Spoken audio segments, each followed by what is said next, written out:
Muito boa tarde a todos, muito obrigado pela vossa presença. No âmbito da discussão que se inicia segunda-feira sobre o Orçamento de Estado para 2023, o PSD apresenta aqui aquilo que são as suas 8 principais prioridades.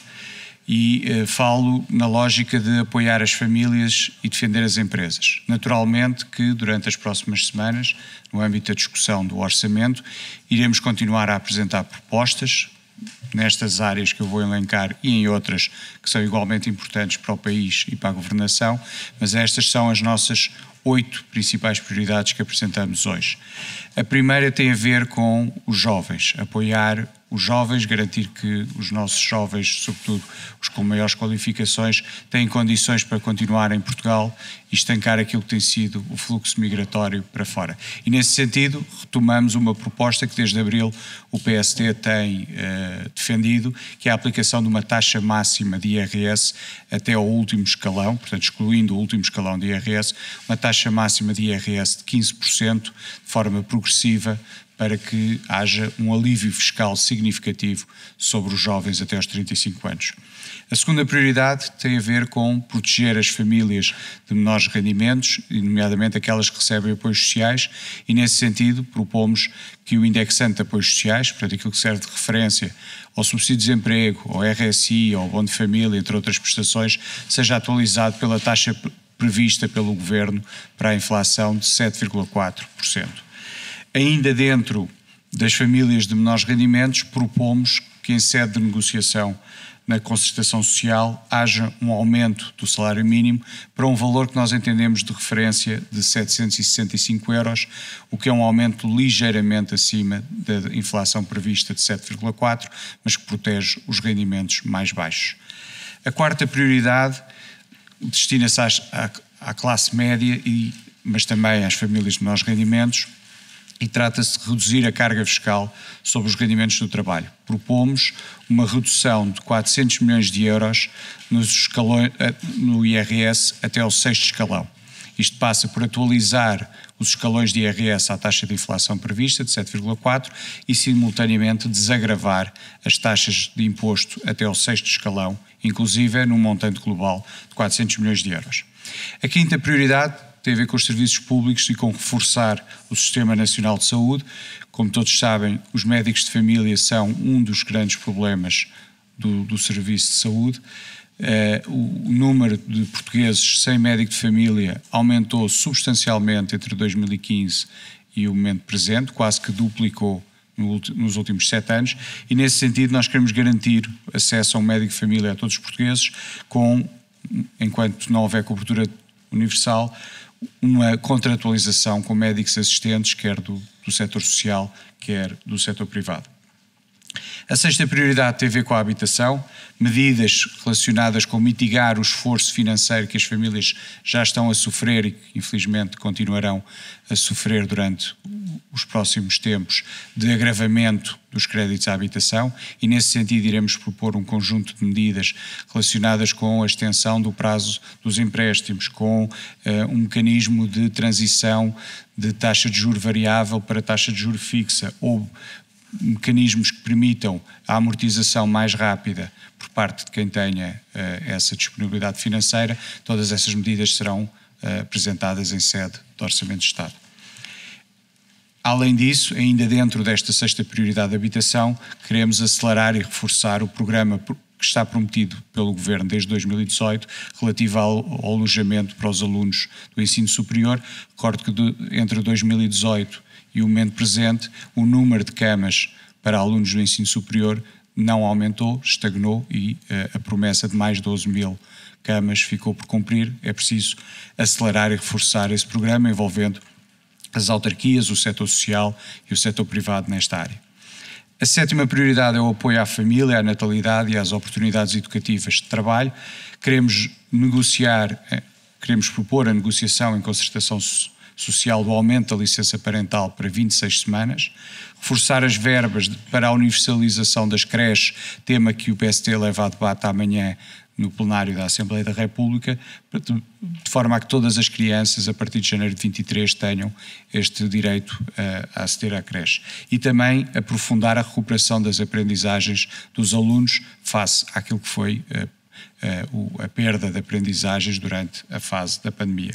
E a oitava e última prioridade é aumentar a competitividade das empresas portuguesas.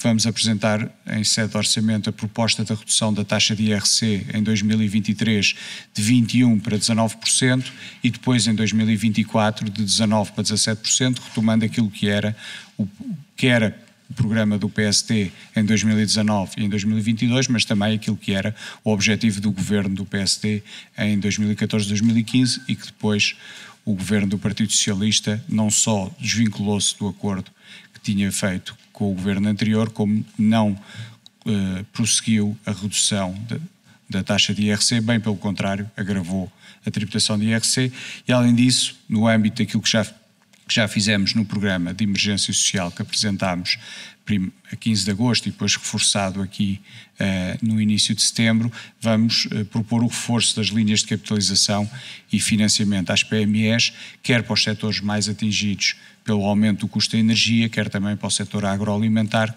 que, além do custo da energia, sofre também aumentos ao nível dos fertilizantes e de outras matérias-primas. Muito obrigado, estou agora à vossa disposição para qualquer questão.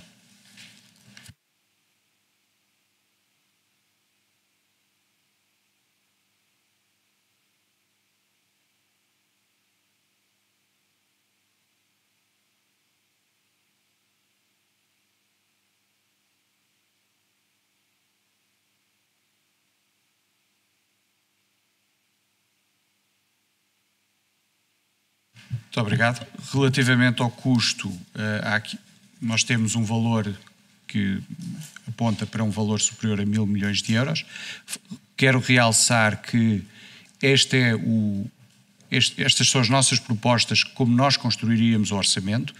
Isto não invalida que em 2022, aliás, fizemos-lo no programa de emergência social, o déficit deva ficar abaixo de 1,9%. Eu recordo que em agosto a receita fiscal cobrada já excedia o valor previsto para o ano todo em 3,7 mil milhões de euros e, portanto, quando apresentámos o programa de emergência social, realçámos que esse programa não invalidava, não comprometia o objetivo do déficit do 1,9 e até permitia ficar abaixo desse objetivo. Mantemos esse ponto, o déficit em 2022 deve ficar abaixo do 1,9 e em 2023 deve continuar a haver uma redução do déficit e da dívida pública. E nesse sentido as nossas medidas seriam como nós construiríamos o Orçamento de Estado, tendo obviamente esta restrição. Relativamente à sua segunda questão, veremos como é que a negociação decorre. O orçamento, em todo o caso, não se esgota nestas medidas e um orçamento feito por uma maioria absoluta do Partido Socialista é pouco provável, mas segunda-feira iremos conhecer o documento, é pouco provável que esteja em linha com a política económica e social que o PSD defende. Obrigado.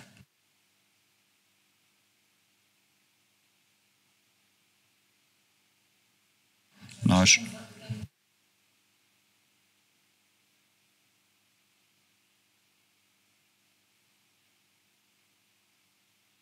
precisamos primeiro de saber qual é o cenário macroeconómico em que o Governo assenta o seu Orçamento de Estado e qual é o objetivo para 22 e em função disso e em função das medidas que apresentamos, diremos mais tarde que valor de déficit é que estaríamos comprometidos se fôssemos nós a elaborar o Orçamento de Estado.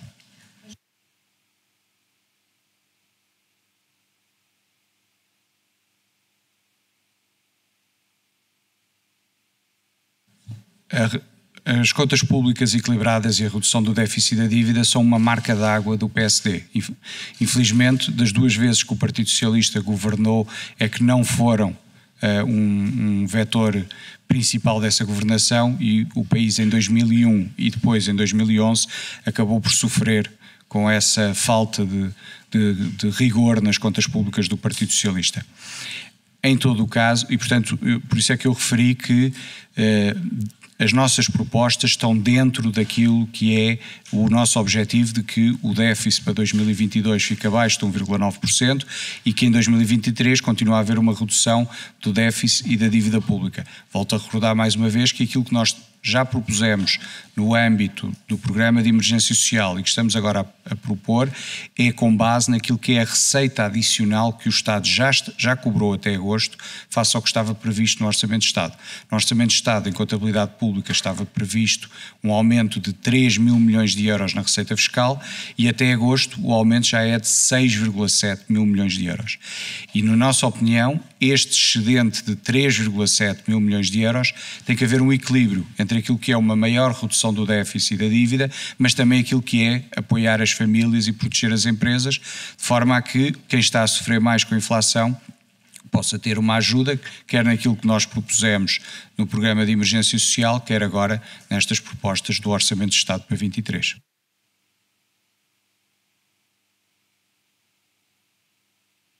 Neste momento depende daquilo que for o cenário macroeconómico e que for a previsão do déficit para 22.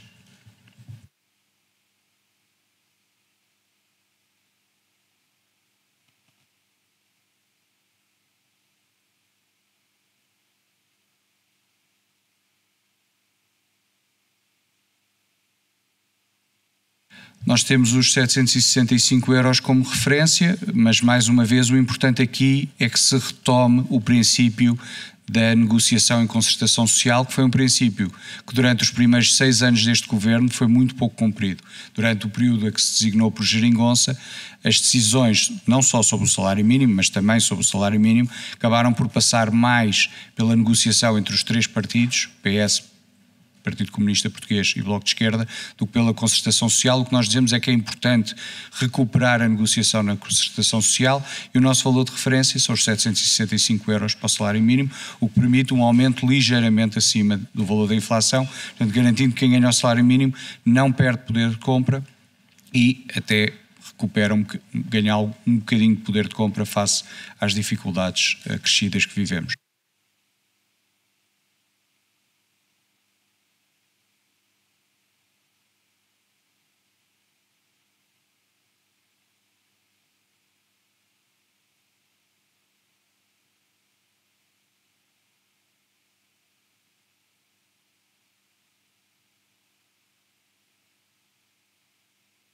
Algumas das medidas que referiu, nós também as incluímos aqui. Nós iremos, durante as próximas semanas, detalhar essa parte relativa aos créditos à habitação.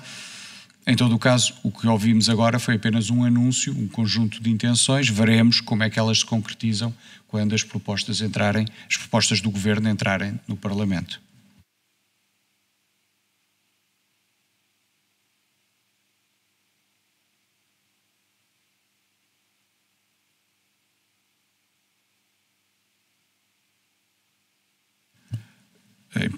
Nós temos uma proposta de um valor aproximado de 400 milhões de euros. Primeiro, propomos a atualização dos escalões por 7,4 e o remanescente, propomos uma descida das taxas até ao 6º escalão. Isso é uma medida que ainda iremos calibrar para depois ser apresentada do ponto de vista formal enquanto artigo para ser votado no âmbito do Orçamento de Estado.